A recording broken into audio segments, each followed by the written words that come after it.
नमस्कार, श्रीमती मोहरी देवी तापड़िया कन्या महाविद्यालय जसवंतगढ़ के इस यूट्यूब चैनल पर मैं प्रवक्ता हनुमान शर्मा आपका स्वागत और अभिनंदन करता हूं। प्यारे विद्यार्थियों, बीए तृतीय वर्ष के पाठ्यक्रम में आपका मैथिली शरण गुप्त जी द्वारा रचित साकेत महाकाव्य का नवम जो सर्ग है उसके जो पद हैं, व्याख्या हैं, वो हम कर रहे हैं उनके पदों की। तो आज हम आगे जो उर्मिला की विरह व्यथा है उनका जो मनोरम मार्मिक जो चित्रण है वो हम पढ़ने वाले हैं। तो प्यारे विद्यार्थियों, आज हम जो साकेत का नवम सर्ग है उससे आगे के जो पद हैं उनकी व्याख्या लेते हैं। तो प्यारे विद्यार्थियों, अब हम साकेत के जो नवम सर्ग है उसकी जो व्याख्या है वो इस प्रकार से हम लेते हैं। जो पहले ये जो 25 जो पद है, इस पद है 25वां पद है ये, और ये 26वां पद है। देखिए, प्रोसित पतिकाएं हो जितनी भी सखी उन्हें निमंत्रण दे आ, सम दुखिनी मिले तो दुख बटे जा परिणय पुरुष पर ले आ, सुख दे सकते हैं तो दुखी जन ही मुझे उन्हें यदि भेंटूं, और कोई नहीं यहाँ क्या जिसका कोई अभाव मैं भी मेटूं, इतनी बड़ी पुरी में क्या ऐसी दुखिनी नहीं कोई, जिसकी सखी बनूं मैं जो मुझसी हो हंसी रोई, मैं निज ललित कलाएं भूल न जाऊं वियोग वेदन में, सखी पुरबाला साला खुलवा दे क्यों न उपवन में, हे सखी क्यों सखी पुरबाला साला खुलवा दे क्यों न उपवन में। तो प्यारे विद्यार्थियों, इसमें जो उर्मिला है, उर्मिला की जो विरह वेदना इसमें व्यक्त की गई है। आप उसमें प्रसंग में आप लिखेंगे ही कि प्रस्तुत पद्यांश मैथिली शरण गुप्त जी द्वारा रचित साकेत महाकाव्य के नवम सर्ग से अवतरित है। इसमें विरह से संतप्त उर्मिला की मार्मिक मनोदशा का चित्रण किया गया है। साथ ही साथ इसमें जो उर्मिला है वो अपनी सखियों से अपनी मनोदशा का चित्रण तो उनके साथ कर ही रही है, साथ ही साथ वो उसको परोपकार की भावना भी इसमें व्यक्त की गई है उर्मिला के द्वारा। तो देखते हैं प्यारे विद्यार्थियों, ये जो पद है इसकी व्याख्या। तो प्रोसित पतिका का मतलब जिनके पति, प्रोसित पतिका का मतलब जिनके पति प्रवासी हो, जिनके पति प्रवासी हो ऐसी विरहिणी स्त्रियां, जिसके पति प्रवासी हो ऐसी विरहिणी स्त्रियां हैं उसको हम क्या कहेंगे? प्रोसित पतिकाएं। जिनके पति प्रदेश गए हैं, प्रवासी हो गए हैं और उनके विरह में जो व्याकुल स्त्रियां हैं, उनकी पत्नियां हैं, तो वो जो प्रिया है, उनकी प्रियतमा है, वो जो विरहिणी स्त्रियां हैं उसको हम प्रोसित पतिकाएं कहते हैं। तो उर्मिला कहती है कि ये सखी अपने सखी सेविका को लक्ष्य करके कह रही है कि ये सखी, जितनी भी सखी प्रोसित पतिकाएं हो, यानी इस अयोध्या में, इस नगरी में जितने भी प्रोसित पतिकाएं जिनके भी पति प्रवासी हैं और ऐसी विरहिणी स्त्रियां हो, उनको उन्हें निमंत्रण दे आ, उनको बुला करके आ, उनको निमंत्रण दे आ, उनको बुला करके आ। बुलाने का, निमंत्रण देने का जो है तुम कार्य करो। अर्थात ये कहना चाहती है कि जितनी भी जो प्रोसित पतिकाएं स्त्रियां हैं उनको, उनके जो पति प्रवासी है, उन सभी स्त्रियों को तुम निमंत्रण दे करके आओ, उनको बुला करके आओ। सम दुखिनी मैंने एक समान दुखने वाली, एक समान दुख प्राप्त करने वाली, ठीक है ना, जो मेरे समान ही है, जो उर्मिला कहते हैं जो मेरे समान सम दुख नहीं है, मेरे समान ही दुख को प्राप्त करने वाली है, ऐसी जो विरहिणी स्त्रियां हैं मिले तो क्या हो? दुख बटे। अगर मेरे समान ही जो स्त्रियां अगर मिले जो विरहिणी हो, और ऐसी विरहिणी जो स्त्रियां हैं वो अगर तुझे मिले तो उससे मेरा क्या हो जाएगा?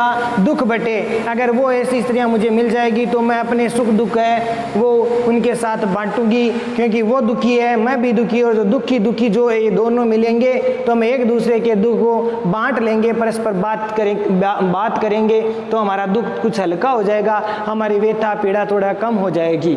जा हे सखी तू जा, परिणय पुरुष का मतलब प्रेम पूर्वक बड़े उन आदर सहित प्रेम पूर्वक सम्मान पूर्वक उनको ले आ। हे सखी, ऐसी जो स्त्रियां जो प्रोचित पतिकाएं हैं और जो मेरे समान ही दुख को प्राप्त कर रही है, यानी मेरे समान वियोगी है, विरह व्यथा को भोग रही है, ऐसी जो स्त्रियां हैं उनको तू लेकर के आ जा, ताकि मेरा और उनका जो दुख है हम परस्पर बातचीत करके हम अपना दुख है वो बांट सके। इसीलिए उनको प्रेम पूर्वक है सखी तुम लेकर के आओ। तो समझ में आ गया होगा ये अर्थ आपको। परिणय पुरुष परस्पर यानी बड़े प्रेम के साथ उनको लेकर के आ जाओ। सुख दे सकते हैं तो दुखी जन ही, जन मने जो लोग हैं यहाँ पर, जो स्त्रियां हैं, जो विरहिणी जो स्त्रियां हैं जो खुद दुख को प्राप्त कर रही है, ऐसे जन ही मुझे क्या दे सकते हैं, सुख को दे सकते हैं। उर्मिला अपनी सखी से कह रही है, ये सखी ऐसी जो इस नगरी में, अयोध्या नगरी में जो विरह से व्याकुल हैं, ऐसी स्त्री अगर तुम्हें मिल जाए तो उनको बड़े प्रेम पूर्वक ले आए, लेकर के आ जाओ। केवल वही जो दुखी जन है, वो वियोगी जो स्त्रियां हैं, वही मुझे सुख दे सकते हैं। उन्हें यदि भेटूं मैंने उनसे अगर मैं मिलूं, उनसे बातचीत करूं, तो वो जो है स्त्रियां वो मुझे सुख को अनुभूति है वो करवा सकती है। कहने का तात्पर्य एक दुखी दूसरे दुखी से मिल करके जब मिलती है और उनमें अपनी अपनी व्यथा एक दूसरे को आदान प्रदान करती है तो उनका दुख हल्का हो जाता है। तो इसलिए यहाँ पर उर्मिला ये कहना चाहती है प्यारे विद्यार्थियों कि केवल मुझे दुखी जन ही सुख दे सकते हैं। विरोध का सा भाव प्रकट हो रहा है। दुखी जन ही मुझे क्या दे सकते हैं, सुख दे सकते हैं। जो वियोगी है, जो वियोग पक्ष के हैं, वही स्त्रियां, वही मुझे है जन है, वो मुझे सुख दे सकते हैं। इसीलिए मैं उनसे अगर बैठूं, उनसे वो मुझसे मिले तो वो उनसे मुझे सुख की प्राप्ति हो सकती है। तो ये अपनी सखी से उर्मिला कह रही है। तो प्यारे विद्यार्थियों ये समझ में आ गया होगा। कहने का तात्पर्य जब वो मिलेगी तो एक दूसरे के दुख है वो बांट लेंगे, और जब हमारा दुख बढ़ जाएगा तो मैं भी सुखी हो जाऊंगी, थोड़ी मेरे वेदना है वो थोड़ी कम हो जाएगी। तो इसीलिए मुझे विरह से व्याप्त जो स्त्रियां हैं वही मुझे सुख दे सकती है अगर मैं उनसे मिलूं तो। कोई नहीं यहाँ क्या जिसका कोई अभाव मैं भी बैठूं। और उर्मिला कह रही आक्षेप से अपनी सखी से, सखी कोई इस अयोध्या नगरी में कोई ऐसी स्त्री नहीं है जिसका अभाव, उसकी कमी को मैं मेट सकूं। अर्थात कोई अयोध्या में ऐसी कोई नारी स्त्री नहीं है, विरहिणी नहीं है जिसके अभावों को मैं, कमी को मैं मेट सकूं। तो ये सखी से वो कह रही है। कौन? उर्मिला। तो इसमें कोई नहीं है जिसका कोई अभाव मैं मेटूं। अर्थात इस अयोध्या नगरी में ऐसा कोई नहीं है जिसके अभावों को मैं मेट सकूं। ये अयोध्या नगरी इतनी बड़ी है, विशाल है ना, कि इतनी बड़ी पुरी मना नगरी में, इतनी बड़ी विशाल नगरी में, अयोध्या नगरी में क्या ऐसी दुखिनी कोई नहीं कोई। उर्मिला सखी से कह रही है कि क्या इस इतनी बड़ी अयोध्या नगरी में कोई मेरे समान दुखी कोई नहीं है, विरहिणी कोई स्त्री नहीं है। तो ये अपनी सखी से कह रही है क्या ऐसी दुखिनी नहीं कोई, क्या मेरे समान ऐसी दुखिनी स्त्रियां जो दुख को प्राप्त करी ऐसी इस विशाल नगरी में कोई नहीं है। जिसकी सखी बनूं मैं और उसकी सहेली बनूं मैं, सखी बनूं मैं, जिसकी सहेली बनूं मैं, जो मुझसी मेरे समान, जो मुझसे मिलकर के उसे मुझे ऐसा लगे जो मेरे समान ही हो, हंसी रोई, यानी वियोग में कभी उन्माद दशा में मेरी तरह हंसी हो, कोई उन्माद दशा में कभी मेरी तरह रोई हो, प्रियतम के लिए अपने वियोग अवस्था में जो है कभी रोई हो, कभी उन्माद दशा के कारण हंसी हो। क्या ऐसी विरहिणी स्त्रियां इस अयोध्या नगरी में कोई नहीं है? मैं निज ललित कलाएं भूल न जाऊं वियोग वेदन में। वियोग वेदन में वियोग की पीड़ा में, वियोग व्यथा में, वियोग व्यथा में, वियोग पीड़ा में कहीं मैं अपनी ललित कलाएं जो है मैं भूल न जाऊं। उर्मिला अपनी सखी से कह रही है, सखी कि मैं जो ललित कलाएं हैं, ललित कलाओं में आपको पता ही है प्यारे विद्यार्थियों, जैसे संगीत है, नृत्य है, चित्रकला है, या और भी जो कलाएं हैं, स्थापत्य कला है, ये जो सब क्या है ललित कलाओं में आती है। तो ललित कलाएं संगीत है, चित्रकला है, वीणा बजाना है, यानी वाद्य यंत्र बजाना संगीत है। तो वो ललित कलाएं कहीं मैं भूल न जाऊं वियोग वेदन में, क्योंकि इस वियोग की पीड़ा में कहीं मैं ललित कलाओं को न भूल जाऊं। इसीलिए ये सखी पुरबाला साला खुलवा दे क्यों न उपवन में, कि इस बगीचे में अयोध्या में जो बगीचा है उस बगीचे में क्यों न एक पूर्वबाला माने इस अयोध्या नगरी की जो युवतियां, बाला माने युवतियां, स्त्रियां, उन युवतियों के लिए कोई कलाशाला खुलवा दें जिसमें वो अपनी ललित कला दिखाएं। जैसे भाई संगीत कला है, चित्रकला है, मूर्ति कला है, ऐसी ललित कलाएं वो दिखाए।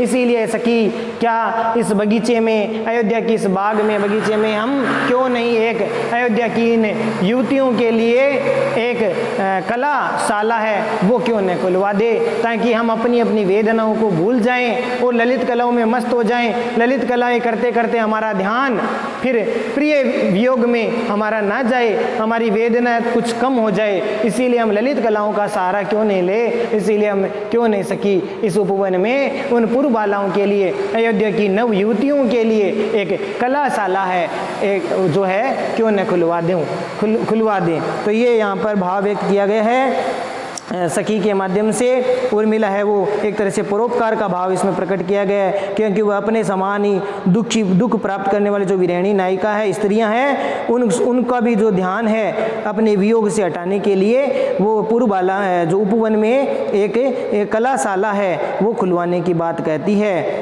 जैसे ताकि अपने वियोग की दशा कुछ कम हो जाए, विरहिणी युवतियों का थोड़ा मन लग जाए, उन्हें ललित कलाओं का ज्ञान भी मिल जाए। तो ये भाव इसमें व्यक्त किया गया है। तो प्यारे विद्यार्थी भाव समझ में आ गया। इसमें उर्मिला की जो समदुखिनी भाव है, संवेदना है या उनकी कल्पनाशीलता है और जो स्नेहशीलता है वो भाव इसमें व्यक्त किया गया है। अनुप्रास और पर्यायोक्ति अलंकार का इसमें प्रयोग किया गया है। अनुप्रास है, पर्यायोक्ति अलंकार का प्रयोग इसमें किया गया है। पर्यायोक्ति अलंकार का प्रयोग इसमें किया गया है। ठीक है प्यारे विद्यार्थियों, ये समझ में आ गया होगा। पर्यायोक्ति अलंकार का प्रयोग इसमें किया गया है।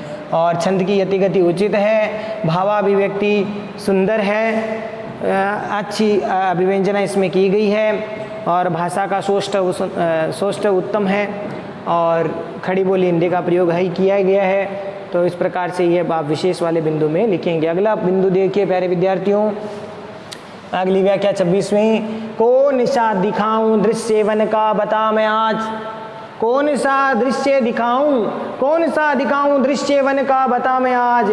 हो रही है आली मुझे चित्र रचना की चाह है, नाला पड़ा पथ में किनारे जेठ जीजी खड़े, अंबु अवगा आरे पुत्र ले रहे हैं था, कीवा वे खड़ी हो घूम प्रभु के सहारे आए, तलवे से कंटक निकालते हो ये करा है, अथवा झुकाए खड़े हो लता और जीजी, फूल ले रही हो प्रभु दे रहे हो। वाह वाह, कितना सुंदर दृश्य इसमें बताया गया है। तो अब देखिए इसमें उर्मिला है वो अपनी सखी से कह रही है कि ये सखी बताओ आज मैं तुझे कौन सा दृश्य दिखाऊं, मैं चित्रकला करना चाहती हूँ। कला मैंने कहा ना इसमें ललित कला, तो ये ललित कला यहाँ पर दिखा रही है उर्मिला कि बता मैं आज कौन सा दृश्य दिखाऊं, तुम्हें कौन सा दृश्य कौन सा चित्र है वो देखना है। तो ये इसमें बताया है। उर्मिला अपनी सखी से कह रही है कि कौन सा दिखाऊं दृश्य। प्रसंग आप लिख लेंगे।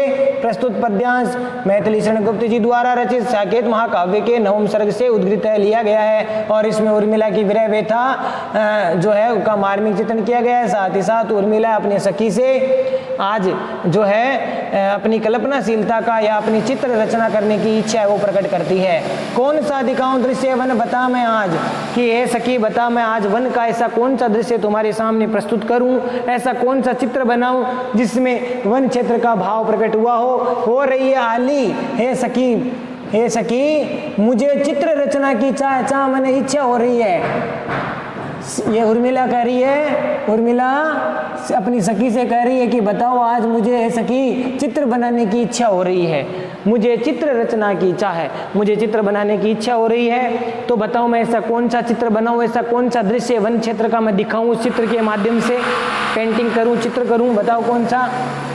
नाला, तो एक दृश्य ये दिखाऊं। उर्मिला कहती है क्या एक ऐसा दृश्य दिखाऊं जहां एक नाला पड़ा है, पथ में माने रास्ते में एक नाला पड़ा है और किनारे पर जेठ जीजी खड़े हैं। जेठ कौन हो गए? श्री राम। उर्मिला के जेठ श्री राम और जीजी कौन हो गई? सीता जी। तो मेरे जेठ और जीजी यानी श्री राम और जो सीता जी है वो एक ऐसा दृश्य, ऐसा चित्र वो बताना चाहते हैं, ऐसा चित्र दिखाना चाहती है, चित्र बनाना चाहती है। कौन? उर्मिला। कि एक रास्ते में नाला पड़ा है और उसमें किनारे पर राम और सीता यानी मेरे जेठ और जीजी है वो खड़े हुए हैं और अम्बु अवगा है। और अम्बु अवगा का मतलब पानी है, वो जो है उसमें डूब करके आर्यपुत्र ले रहे था पानी में। अम्बु मने पानी, अवगा मने डूब करके, पानी में डूब करके या पानी में उतर करके आर्यपुत्र यानी प्रियतम लक्ष्मण, प्रियतम लक्ष्मण के लिए आया आर्यपुत्र। तो मेरे जो प्रियतम है लक्ष्मण वो वहाँ पर ऐसा एक चित्र उनमें कल्पना की है कि उस जो मेरे प्रियतम है वो उस गहराई का जो है, गहराई की जो था है वो ले रहे हैं। ठीक है, कौन? मेरे प्रियतम लक्ष्मण। कि एक ऐसा दृश्य मैं दिखाना चाहती हूँ जिस दृश्य में एक नाला बह रहा है, रास्ते में एक नाला बह रहा है और उसके किनारे श्री राम यानी जेठ और जीजी यानी श्री राम और सीता जी खड़े हुए हैं और उस नाले में मेरे प्रियतम लक्ष्मण है उस पानी में डूब करके उस पानी की थाह वो ले रहे हैं, ताकि ये देख रहे हैं कि इसमें से आसानी से मेरे भाई और भाभी जी है अर्थात श्री राम और सीता जी है आसानी से इससे पार हो जाए, इसीलिए खुद पहले उस पानी में डूब करके उसकी थाह ले रहे हैं। तो ये यहाँ पर क्या मैं ऐसा चित्र है वो दिखाऊं किवा मैंने अथवा, या फिर ऐसा चित्र दिखाऊं कि वे खड़ी हो, वे मैंने यहाँ पर सीता के लिए आया है कि सीता जी खड़ी हो, घूम प्रभु के सहारे आए, मतलब थक करके कि घूम वन क्षेत्र में घूम करके और वो प्रभु श्री राम के सहारे वो खड़ी हुई है। क्या एक ऐसा चित्र दिखाऊं जिस चित्र में ये दिखाया गया हो, ऐसा मैं बनाऊं जिसमें सीता जी है वो घूम वन क्षेत्र में घूम करके आई है और वो श्री राम के सहारे खड़ी हुई है और तलवे से कंटक और उनके जो पैरों में जो कांटे हैं, पैरों के तलवे में जो कांटे हैं, कंटक मैंने कांटे, वो कौन निकाल रहे हैं? मेरे प्रियतम निकाल रहे हैं। निकालते हो ये शब्द किसके लिए आया है? लक्ष्मण के लिए, प्रियतम के लिए। ठीक है, तो उर्मिला कहती है सखी मैं क्या ये दिखाऊं? एक दृश्य ऐसा भी है जिसमें मैं ये दिखाना चाहूंगी, ये चित्र बनाना चाहूंगी जिसमें सीता जी है वो थक करके प्रभु के सहारे श्री राम के सहारे खड़ी हुई है और उसमें उनके पैरों से मेरे प्रियतम लक्ष्मण है उनके पैरों से कांटे हैं, उनके पैरों के तलवे से कांटे निकाल रहे हैं और उस समय वो सीता जी करा रही है यानी दर्द से पीड़ित है, उनको दर्द हो रहा है, करा रही है, चित्कार रही है। अथवा या फिर ऐसा दृश्य दिखाऊं, या फिर कैसा दृश्य दिखाऊं कि झुकाए खड़े हो लता, कि मेरे प्रियतम है एक बेल को झुकाए हुए खड़े हैं, मेरे प्रियतम एक बेल को क्या है पकड़ करके झुकाए हुए खड़े हैं।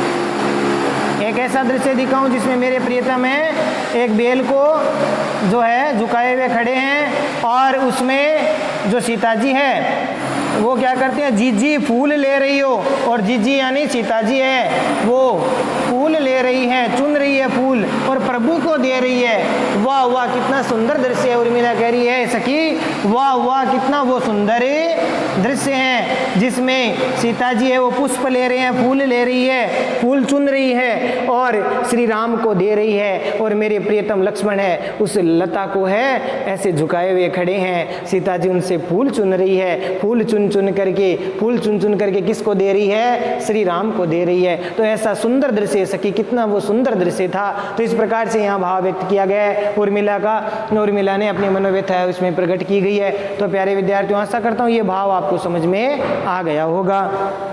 तो अगला पद देखिए प्यारे जो है इसमें जो भाव व्यक्त किया गया है और उर्मिला की भावुकता और कल्पनाशीलता का इसमें परिचय दिया, ये विशेष वाले बिंदु में आप लिख देंगे। साथ ही साथ शब्दावली सरल सुबोध और भावाभिव्यक्ति सुकोमल है, छंद की यति गति उचित है और अनुप्रास काव्यलिंग अलंकार का इसमें प्रयोग किया गया है। काव्यलिंग अलंकार है और अनुप्रास अलंकार है और भावाभिव्यक्ति उत्तम है। तो ये आप इसमें विशेष वाले बिंदु में लिख देंगे। तत्सम तद्दोष शब्दावली का प्रयोग किया गया है। उर्मिला की जो कल्पनाशीलता है वो इसमें दिखाई गई है। साथ ही साथ विरह वेता का वर्णन इसमें किया गया है। सुंदर व्यंजना इसमें की गई है। शब्दावली उत्तम है। तो प्यारे विद्यार्थियों, आज के लिए बस इतना ही। अगले वीडियो में हम फिर हाजिर होंगे। साकेत के अगले जो पद हैं उनकी व्याख्या हम करने वाले हैं। तब तक के लिए बहुत बहुत धन्यवाद। चैनल को ज़्यादा लाइक, शेयर और सब्सक्राइब करते रहो। जय भारत, जय हिंदी।